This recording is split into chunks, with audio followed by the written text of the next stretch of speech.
Students, हम लोग chapter cover कर रहे हैं थर्मोडाइनमिक्स।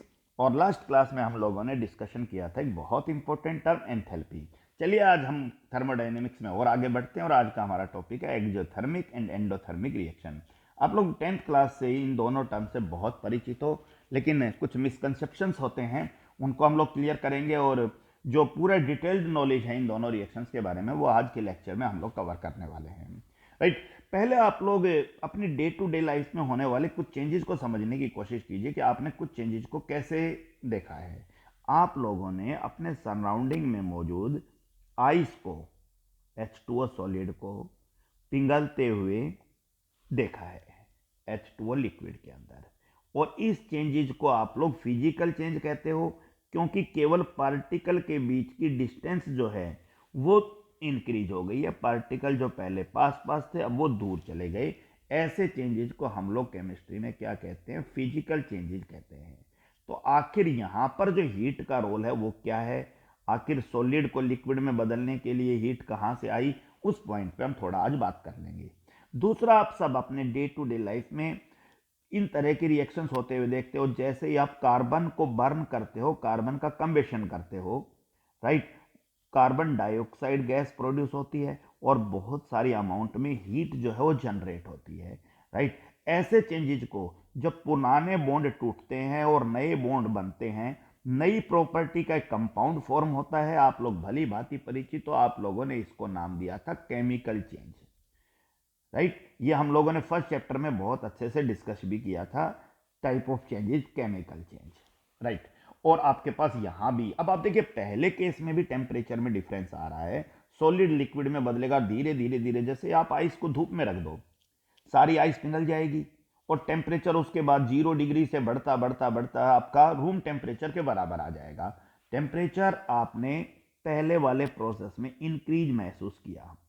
कैसे इंक्रीज महसूस किया?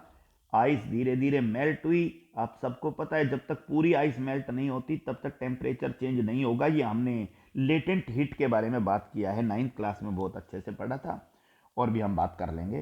राइट। लेकिन जैसे ही पूरा आइस मेल्ट हो गया उसके बाद धीरे धीरे धीरे धीरे टेम्परेचर आपका इंक्रीज हो जाएगा और रूम टेम्परेचर के बराबर आ जाएगा। तो टेम्परेचर बढ़ा। दूसरे केस में सबको पता है भाई, वुड बर्न होता है तो हीट बाहर निकलती है। इस रिएक्शन को भी हमने इसी तरीके से ध्यान में रखते हुए देखा है कि टेम्परेचर इंक्रीज होता है। हमेशा रिएक्शंस में टेम्परेचर इंक्रीज नहीं होता है। ऊपर वाली प्रोसेस में भी टेम्परेचर डिक्रीज है, नीचे में भी हो सकता है, लेकिन अभी मैंने 2 एग्जांपल लिखे, दोनों में टेम्परेचर राइज कर रहा है। तीसरा जो चेंज था कि मान लीजिए यूरेनियम है और यूरेनियम के ऊपर आप लोग न्यूट्रॉन का बॉम्बरमेंट कराते हो। राइट। ऐसी स्थिति के अंदर आपका 2 कंपाउंड्स का फॉर्मेशन होता है, जीनोन का, स्ट्रोंसियम का, और आपके 3 न्यूट्रॉन्स बाहर निकलते हैं। अब इस रिएक्शन के अंदर जो पुराने एटम है वो अपने एग्जिस्टेंस को कंप्लीटली खत्म कर चुके हैं, क्योंकि रिएक्टेंट में यूरेनियम है, प्रोडक्ट में यूरेनियम कहीं नहीं है, नया एटम बना है। जब नए एटम का फॉर्मेशन होता है तो समझ लीजिए एटम का न्यूक्लियस ही चेंज हो गया है। और जब एटम का न्यूक्लियस चेंज हो गया तो इस चीज को हम लोग कह रहे हैं न्यूक्लियर रिएक्शन। तो पहली चीज की फिजिकल रिएक्शन, केमिकल रिएक्शन और न्यूक्लियर रिएक्शन आपके सामने स्क्रीन पर हैं, जिनके बारे में हमें थोड़ा थोड़ा बात करना है। अब बात आता है कि आखिर इनमें चेंजेस कैसे आया, हीट कहां से आई। तो फिजिकल और केमिकल को मैं थोड़ा सा आज डिटेल में बात करूंगा। मैं न्यूक्लियर चेंज के बारे में बात कर रहा हूं, हीट कहां से आया। जब भी आप देखोगे तो आप बहुत ध्यान से पाइएगा, मास ऑफ रिएक्टेंट और mass of product nuclear reaction में बराबर नहीं होता है। हर फिजिकल और केमिकल चेंज में रिएक्टेंट का मास प्रोडक्ट के मास के इक्वल है, लेकिन न्यूक्लियर चेंजेज में रिएक्टेंट का मास हमेशा प्रोडक्ट के मास से ज्यादा होता है। इसका मतलब यह हुआ कि जो डेल्टा एम है, जो मास के अंदर चेंज आया है, अब ये रिएक्शन हाईली एक्सोथर्मिक, बहुत ज्यादा अमाउंट में हीट बाहर निकलती है। न्यूक्लियर रिएक्टर्स में ये रिएक्शन यूज होती है। न्यूक्लियर रिएक्टर में आपको पता बहुत ज्यादा हीट बाहर निकलती है। तो ये जो मास है ना, यही आपका एनर्जी के अंदर कन्वर्ट हुआ है। और इसे आइंस्टाइन साहब की फेमस मास एनर्जी रिलेशनशिप के द्वारा समझाया गया, E=mc²। तो आपको पता होना चाहिए कि न्यूक्लियर रिएक्शन में जो हीट है वो कहां से आई। वो हीट आई कि मास जो है वो एनर्जी के अंदर बदला है। प्रश्न था मास कहां से आ गया, तो न्यूक्लियर रिएक्शन में रिएक्टेंट का मास हमेशा ज़्यादा होता है और प्रोडक्ट हमेशा थोड़े से कम मास के बनते हैं। जब प्रोडक्ट का मास थोड़ा सा कम होता है, इसका मतलब कुछ मास ऐसा है जो हीट के अंदर कन्वर्ट हो गया है। आप लोगों को ध्यान रखना है, राइट? ओके। अब बात आता है कि कहीं भी किसी रिएक्शन को एक्सोथर्मिक कब कहोगे और एंडोथर्मिक कब कहोगे, ये आपको ध्यान रखना है। किसी भी रिएक्शन के अंदर अगर हीट यूज हो रही है, ध्यान रखना, हीट यूज हो रही है, जिसको हम सरल शब्दों में इस्तेमाल कर देते हैं हीट एब्जॉर्ब हो रही है, हीट यूज हो रही है या हीट एब्जॉर्ब हो रही है, तो आप उस रिएक्शन को क्या कहिएगा? एंडोथर्मिक। और अगर किसी भी प्रोसेस के अंदर हीट जो है वो रिलीज हो रही है, हीट बाहर निकल रही है, आप उस प्रोसेस को नाम दोगे एक्सोथर्मिक।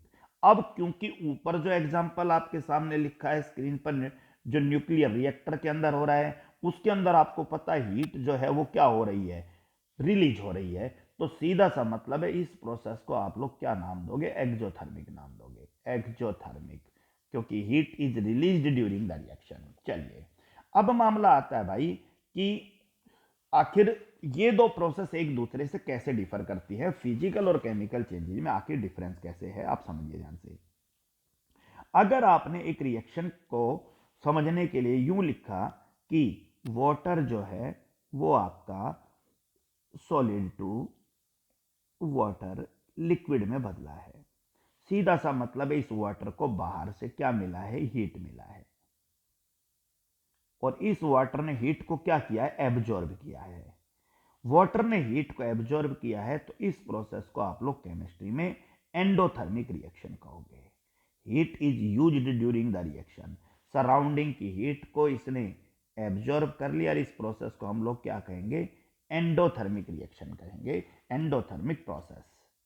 द पॉइंट, ये एक फिजिकल प्रोसेस है, और इस एंडोथर्मिक प्रोसेस के अंदर आपका जो टेम्परेचर है वो इंक्रीज हो रहा है। सबसे ज्यादा कंफ्यूज यही करता है, बार बार टीचर आपको बताएगा एंडोथर्मिक में टेम्परेचर डिक्रीज होता है, लेकिन वो केमिकल चेंजेस की बात करेगा, ध्यान रखना। फिजिकल चेंज में क्या हुआ आप सबको पता, आपके सामने जब आइस धीरे धीरे धीरे धीरे धीरे धीरे मेल्ट हो जाएगी, फिर सारी मेल्ट होने के बाद फिर भी सराउंडिंग की हीट को एब्जॉर्ब करते जाएगा, वो वाटर करता जाएगा, तो उसका टेम्परेचर बढ़ता जाएगा। तो ये एंडोथर्मिक प्रोसेस है, और मैं फिजिकल प्रोसेस की बात कर रहा हूं। दूसरा, अगर हम इसी प्रोसेस को बिल्कुल रिवर्स उल्टा करते, H2O लिक्विड बदलता H2O सॉलिड के अंदर, तो आप लोग ये पाओगे कि ऐसी स्थिति के अंदर ये चीज आप लोगों ने अपने फ्रिज में होते हुए देखा है। डेफिनेटली जो फ्रिज के अंदर होता है, तो आप सबको पता है टेम्परेचर डिक्रीज होता है वहां पर, राइट? टेम्परेचर डिक्रीज जहां भी हो रहा है, आपको समझ में आया? अब यहां हुआ क्या कि लिक्विड वाटर ने अपनी हीट को बाहर सराउंडिंग की तरफ रिलीज किया, ध्यान रखना, और उस हीट को एब्जॉर्ब करने का काम उस रेफ्रिजरेटर के अंदर मौजूद जो गैसेज वगैरह है, ठीक है, वो उसमें से उस गैसेज को क्या कर लेते हैं? टेम्परेचर को एब्जॉर्ब कर लेते हैं, जो भी हीट वहां से बाहर निकला है। अब बात आता है, क्योंकि हीट जो है वो यहाँ रिलीज हुआ है, हीट रिलीज हुआ है, तो इस प्रोसेस को हम लोग क्या नाम देंगे? एक्सोथर्मिक देंगे। कंफ्यूज मत होना, क्योंकि केमिकल चेंजेज में हम लोग थोड़ा सा डिफर राय रखते हैं, ठीक है? एक्सोथर्मिक है, और आपका टेम्परेचर यहाँ पर क्या हो गया है? डिक्रीज हो गया है। तो ये दो बहुत कॉमन कुछ एग्जाम्पल आप लोगों के सामने रखे कि जहां भी हीट यूज हो उसे आप लोग एंडोथर्मिक कहिए, टेम्परेचर पे मत जाइए फिलहाल। जहां भी हीट आपका रिलीज हो उसे क्या कहोगे? Exothermic. I mention heat release exothermic, heat absorb और heat use that is called endothermic process. Okay, तो फिजिकल चेंज में जो एंडोथर्मिक है, जहां हीट यूज हुआ वहां आप समझिए हीट यूज होने से आपका टेम्परेचर धीरे धीरे धीरे धीरे इंक्रीज हो गया, राइट? और जहां हीट जो है वो रिलीज हुआ है, अब समझिए आपका H2O लिक्विड है और किस में बदल गया? आपका H2O सॉलिड में। तो लिक्विड का जो टेम्परेचर था वो कम है, और सॉलिड का जो टेम्परेचर है वो आपका क्या है? ज्यादा है वाटर का। इसका सॉरी, H2O लिक्विड का टेम्परेचर जो है वो मोर है, और H2O सॉलिड जो है उसका टेम्परेचर जो है वो लेस है। इसका मतलब ये हुआ कि इस पूरे प्रोसेस के दौरान हीट जो है वो रिलीज हो गई है। तो इसमें भी किसी स्टूडेंट को कोई कंफ्यूजन नहीं होना चाहिए। अब बात आ जाती है केमिकल चेंजेज में। केमिकल चेंजेज में क्या होता है बच्चों कि ओल्ड बॉन्ड ब्रेक करते हैं। ओल्ड बॉन्ड किसी भी रिएक्शन में क्या करते हैं, ब्रेक करते हैं, और न्यू बॉन्ड का फॉर्मेशन होता है। ओल्ड बॉन्ड ब्रेक करते हैं और न्यू बॉन्ड फॉर्म होते हैं। New bond form. अब अगर कहीं भी दो केसेज होंगे, अगर ओल्ड बॉन्ड स्ट्रॉन्ग है और न्यू बॉन्ड जो बनने वाले हैं वो वीक है। ओल्ड बॉन्ड स्ट्रॉन्ग है, न्यू बॉन्ड जो है, तो मैं लिख देता हूं ओल्ड बॉन्ड अगर कहीं भी स्ट्रॉन्ग है और नया जो बॉन्ड बनने वाला है वो आपका वीक है, तो स्ट्रॉन्ग को तोड़ना है, और स्ट्रॉन्ग को तोड़ना है तो ज्यादा हीट की जरूरत होगी, मोर हीट रिक्वायर्ड। और नया बॉन्ड बनना है, देखिए बॉन्ड को तोड़ोगे हीट चाहिए, और बॉन्ड बनेगा तो हीट रिलीज होगी, ये आपको पता होना चाहिए। तो मैंने ये लिख दिया है कि कहां पर हीट रिक्वायर्ड है और कहां पर हीट रिलीज है, ये क्लियर हो गया है। राइट, रिएक्टेंट पुराने बॉन्ड तोड़ना है तो हीट चाहिए, नए बॉन्ड बनने हैं तो हीट रिलीज होगी। राइट, आप सबको पता है कि जब इंट्रैक्शंस होते हैं, जब पार्टिकल पास पास आते हैं तो हीट रिलीज होती है, पार्टिकल को दूर दूर करना होता है, तोड़ना होता है तो हीट चाहिए होती है। राइट, अब बात आती है कि अगर स्ट्रॉन्ग बॉन्ड तोड़ना है तो ज्यादा हीट चाहिए, और वीक बॉन्ड बनना है तो कम हीट रिलीज होगी, लेस हीट। इसका मतलब हीट चाहिए ज्यादा, रिलीज हो रही है कम, तो ओवरऑल हीट जो है वो आपको रिक्वायर्ड है। यानी इस प्रोसेस के अंदर हीट जो है वो क्या है, रिक्वायर्ड है। और हीट रिक्वायर्ड है तो इसका मतलब हीट एब्जॉर्ब होगी, हीट एब्जॉर्ब होगी तो प्रोसेस आपका क्या होगा, एंडोथर्मिक होगा। और ये वाले चेंजेस क्योंकि केमिकल चेंजेस है, आप ध्यान दीजिए कि हीट जो है वो आपकी सिस्टम की यूज हुई है, सराउंडिंग की वजह से सिस्टम की भी हीट यूज हुई है, और सिस्टम की हीट यूज होते ही ध्यान रखना टेम्परेचर जो है वो आपका क्या हो गया है, डिक्रीज हो गया है। यानी आपके सामने दो एग्जांपल जहां पर एंडोथर्मिक प्रोसेस हुआ, लेकिन एक में टेम्परेचर बढ़ा और एक में टेम्परेचर घटा। मैं फिर से लिख देता हूं क्योंकि ये बात तो आपको 9th क्लास से ही पता था भाई कि एंडो क्या होता है, लेकिन मैं आपके सामने दो एग्जांपल रख रहा हूं जहां हीट यूज होती है। पहली चीज एक फिजिकल चेंज और एक आपके सामने केमिकल चेंज, क्योंकि मोस्टली हम इस चैप्टर में केमिकल चेंज पे बात करेंगे, लेकिन स्टूडेंट के दिमाग में हमेशा फिर डाउट्स बना रहता है आखिर ये गड़बड़ क्या है। ठीक है, और हमने लिखा कि सॉलिड H2O बदला लिक्विड H2O के अंदर। ठीक है, और ऐसी स्थिति के अंदर क्या किया भाई कि H2O सॉलिड को हीट दिया गया, हीट एब्जॉर्ब हुई, और हीट एब्जॉर्ब हुई तो सीधा सा मतलब है कि आपका जो प्रोसेस है, हीट यूज लिख दिया मैंने, एंडोथर्मिक है। दूसरी तरफ क्लियर हो गया कि नहीं हो गया ये पॉइंट। और दूसरी तरफ मैंने ये कहा कि भाई मान लीजिए कहीं भी ए और बी ने मिलके बनाया ए बी, और मैंने यहां मार्क कर दिया कि ये ओल्ड बॉन्ड है ए और ए के बीच में बनने वाले, और ये न्यू बॉन्ड है, प्रोडक्ट के नए बॉन्ड बने हैं। ओल्ड बॉन्ड आपको क्या करने पड़ते हैं, हमेशा ब्रेक करने पड़ते हैं, और न्यू बॉन्ड जो है वो आपके फॉर्म होते हैं। जब बॉन्ड तोड़ना है तो आपको पता है कि एनर्जी रिक्वायर्ड होती है, एनर्जी चाहिए, एनर्जी रिक्वायर्ड। और बॉन्ड जब फॉर्म होता है तो एनर्जी रिलीज होती है, ये भी आपको पता होना चाहिए, energy release. The point is clear, right, energy required, energy release. अब मैं ये कह रहा हूं कि भाई मान लो ओल्ड बॉन्ड जो है वो आपके स्ट्रॉन्ग थे, ओल्ड बॉन्ड स्ट्रॉन्ग थे, और न्यू बॉन्ड जो है वो वीक थे। चलिए, तो स्ट्रॉन्ग बॉन्ड तोड़ना है तो मोर एनर्जी रिक्वायर्ड होगी, और वीक बॉन्ड बनने हैं तो लेस एनर्जी रिलीज होगी। अब मोर एनर्जी रिक्वायर्ड है, रिलीज हो रही है कम, इसका मतलब जरूरत पड़ी तोड़ने के लिए 500 जूल की, रिलीज हुई 200 जूल, इसका मतलब ओवरऑल 300 जूल हीट यूज हुई है। और 300 जूल हीट यूज हुई है तो इसका मतलब है कि आपका जो हीट है वो एब्जॉर्ब हुआ है, यानी इस प्रोसेस के दौरान हीट क्या हुआ है, एब्जॉर्ब। और हीट जैसे ही एब्जॉर्ब होगा आपका प्रोसेस एंडोथर्मिक। दूसरा, अब आप टेम्परेचर के हिसाब से देखिए तो यहां पर एंडोथर्मिक के अंदर टेम्परेचर जो है वो इंक्रीज हो रहा है, जबकि यहां पर 500 जूल हीट दी है, रिलीज हुई है 200 जूल, इसका मतलब 300 जूल हीट यूज हो गई है, इसका मतलब हीट बहुत ज्यादा यूज हो गई है, तो टेम्परेचर आपका एंडोथर्मिक के अंदर क्या होगा, डिक्रीज होगा। तो ये कंफ्यूजन हमेशा स्टूडेंट को रहता है, वो हर उस जगह पर जहां उसको लगता है टेम्परेचर राइज कर रहा है उसको वो एक्सोथर्मिक बोल देता है, जब टेम्परेचर डिक्रीज हो रहा है वहां उसको एंडोथर्मिक बोल देता है। लेकिन आपको देखना पड़ेगा कि वो चेंज फिजिकल था या केमिकल था, क्योंकि हम लोग केमिकल चेंजेस के बारे में ज्यादा बात करते हैं तो हम लोग एक दिमाग में फिट बिठा लेते हैं कि एंडो का मतलब है टेम्परेचर का घट जाना। चलिए अभी इसी प्रोसेस को आप लोग एक्सो के नजरिए से देखिए। एक्सोथर्मिक, डेफिनेटली हाँ एक्सोथर्मिक होगा, उसका मतलब है कि वहां पर हीट जो है वो आपका क्या हो रहा है, रिलीज हो रहा है। अब उसके लिए फिर से दो चेंजेस ले लेते हैं, एक तरफ मैं फिजिकल चेंज ले लेता हूं और एक तरफ मैं केमिकल चेंज ले लेता हूं।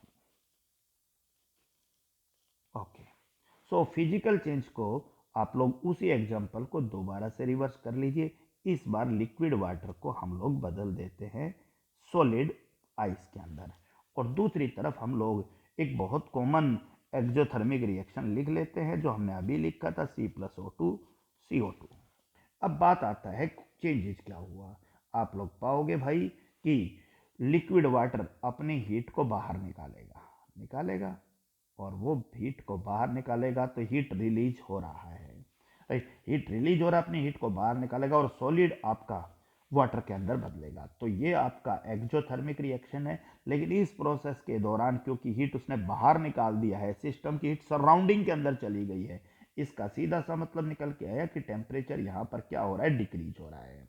जबकि दूसरी तरफ केमिकल चेंजेस में क्या हुआ कि ओल्ड बॉन्ड ब्रेक करने हैं आपको, ओल्ड बॉन्ड ब्रेक और न्यू बॉन्ड फॉर्म करने हैं, ऐसा हमेशा होता है।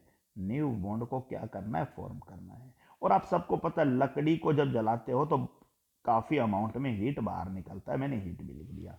अब आपको यहां देखते ही समझ में आ गया होगा कि हीट बाहर निकल रही है, इसका मतलब जो नए बॉन्ड बन रहे हैं वो आपके स्ट्रॉन्ग हैं और जो पुराने बॉन्ड तोड़ने हैं वो कंपेरेटिवली वीक है।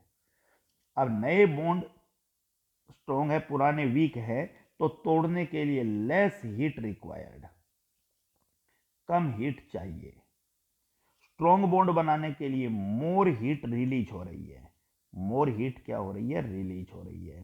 ठीक है, इसका मतलब कि अगर चाहिए 200 जूल और रिलीज हो रही है 500 जूल, तो ओवरऑल 300 जूल हीट जो है वो आपकी क्या हो रही है, रिलीज हो रही है। प्रोसेस आपका रिलीज हो रही है तो एक्सोथर्मिक है, लेकिन यहां पर हीट रिलीज हो रही है तो वो आपके टेम्परेचर को क्या कर देगी, इंक्रीज कर देगी। ध्यान रखना है आप लोगों को, उस पूरे सिस्टम के टेम्परेचर को क्या कर देगी, इंक्रीज। अब बात आता है कि पहले भी रिलीज हो रही थी तो डिक्रीज क्यों हुआ। देखिए पहले H2O से बाहर चली गई, सिस्टम से बाहर चली गई है हीट, H2O लिक्विड की हीट बाहर निकलकर चली गई, वो अब H2O सॉलिड में नहीं है। जबकि दूसरी तरफ जो C+O2 जो है वो CO2 में बदला है, तो अभी हीट सिस्टम के साथ ही मौजूद है। ध्यान रखना, it is a part of the system जो टेम्परेचर के रूप में आपको दिखाई दे रही है। तो आप लोगों को फिजिकल और केमिकल चेंजेस में ये बात समझना है।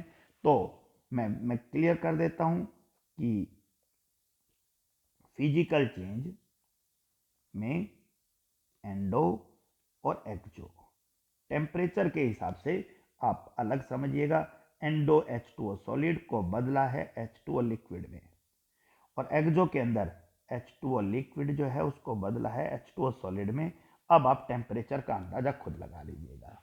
बात आ रही थी केमिकल चेंजेस, जिसके बारे में हमें इस पूरे चैप्टर में और आगे ज्यादा बात करना है कि द केमिकल रिएक्शन। अब मैं बात कर देता हूं केमिकल रिएक्शन के ऊपर, तो फिर कंफ्यूज नहीं होना चाहिए आपको।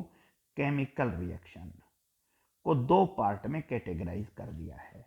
पहला पार्ट आपका एक्सोथर्मिक है और दूसरा पार्ट आपका एंडोथर्मिक है, कोई डाउट नहीं होना चाहिए।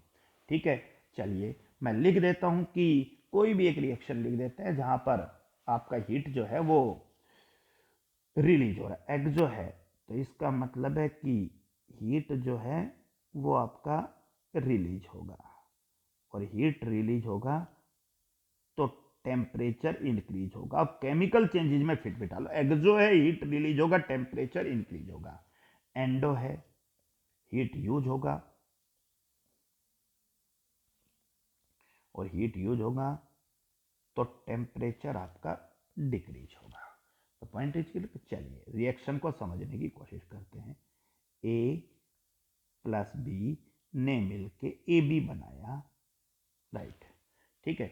अब ए बी बनाया तो ये प्रोसेस अगर एक्सोथर्मिक है तो सीधा सा मतलब है भाई कि टेम्परेचर जो है वो आपका प्रोसेस का इंक्रीज हो रहा है, ठीक है। इसका मतलब ये हुआ कि ये जो ओल्ड बॉन्ड है ये वीक बॉन्ड है, नए बॉन्ड आपके स्ट्रॉन्ग हैं। वीक बॉन्ड है और ये आपके कैसे बॉन्ड है, स्ट्रॉन्ग है। जैसे स्ट्रॉन्ग बॉन्ड बनेंगे तो हीट रो जो है वो आपकी रिलीज होगी। आप उसको ऐसे लिख सकते हो A plus B is equal to A B plus heat. आप इसको लिखने के लिए एक्सोथर्मिक रिएक्शन को यूं भी लिख सकते हो A plus B minus heat is equal to A B. आप ऐसे भी लिख सकते हो, क्योंकि आप एक बात पाओगे कि ए प्लस बी को आपने लिखा ए बी। क्लियर हो गया। और आप इस रिएक्शन को एक्सोथर्मिक कह रहे हो तो आप लोग जैसे ही आप लोग ये पाओगे कि ए बी प्लस हीट है तो इसका मतलब है कि जो आप हीट को कंपेयर कर रहे हो रिएक्टेंट की और प्रोडक्ट की हीट, अभी कुछ हीट बाहर है तो मान लीजिए इसकी एंथैल्पी को आप H1 लिखते हो और इसकी एंथैल्पी को आप H2 लिखते हो, तो आप ये पाओगे कि H1 is equal to H2 plus heat. Clear हो गया कि नहीं हो गया। इसका मतलब ये हुआ कि H1 आपके पास ज्यादा है, किससे, H2 से ज्यादा है, क्योंकि H2 में तो हीट भी जुड़ रहा है। इसका मतलब जो डेल्टा H है हमेशा फाइनल में से इनिशियल घटाइए। सो डेल्टा H की वैल्यू आपके लिए हमेशा क्या आएगी, नेगेटिव लिखी जाएगी। तो जब भी प्रोसेस एक्सोथर्मिक है एंथैल्पी चेंज हमेशा नेगेटिव लिखा जाता है, आप लोगों को ध्यान रखना है। तो आप लोग एक्सोथर्मिक रिएक्शंस को मैं दोबारा लिखता हूं, आप लिख सकते हो A plus B A B plus heat, आप लिख सकते हो। आप लिख सकते हो A plus B minus heat is equal to A B, और आप लिख सकते हो A plus B is equal to A B and delta H is equal to negative, कोई भी एक नेगेटिव डाटा इसके साथ लिखा जाए।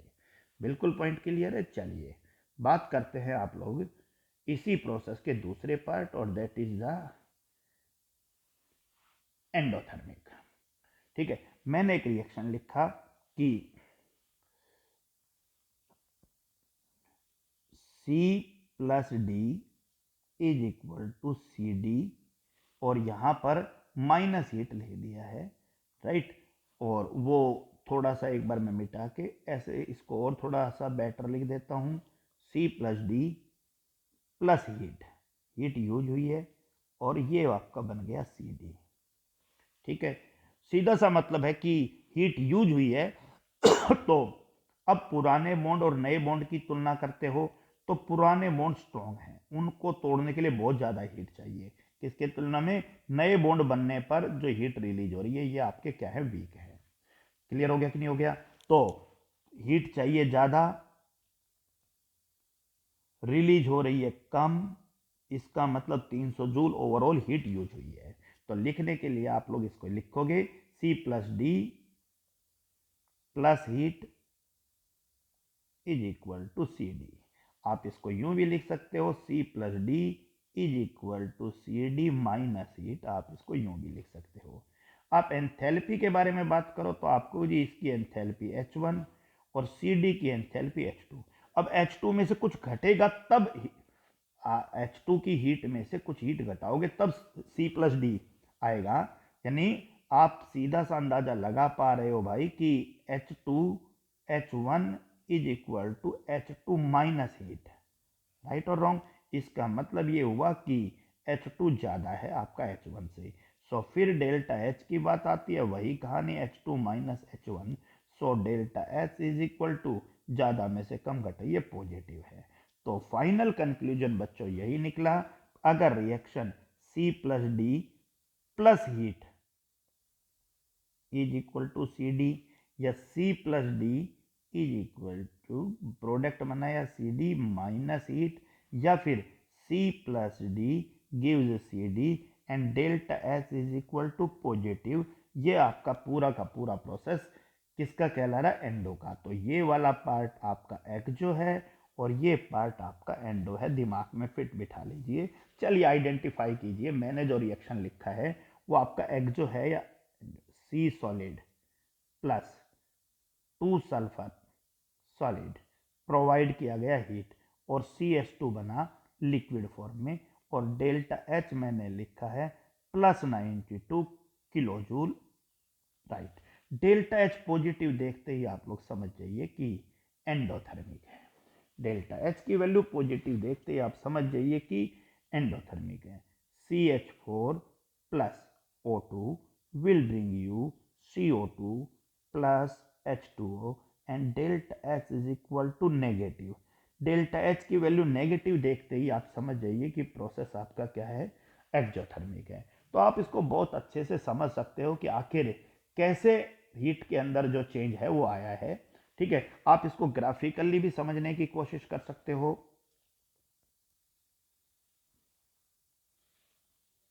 ये एंथैल्पी है, राइट, और ये रिएक्शन का पाथ है, रिएक्शन पाथ है।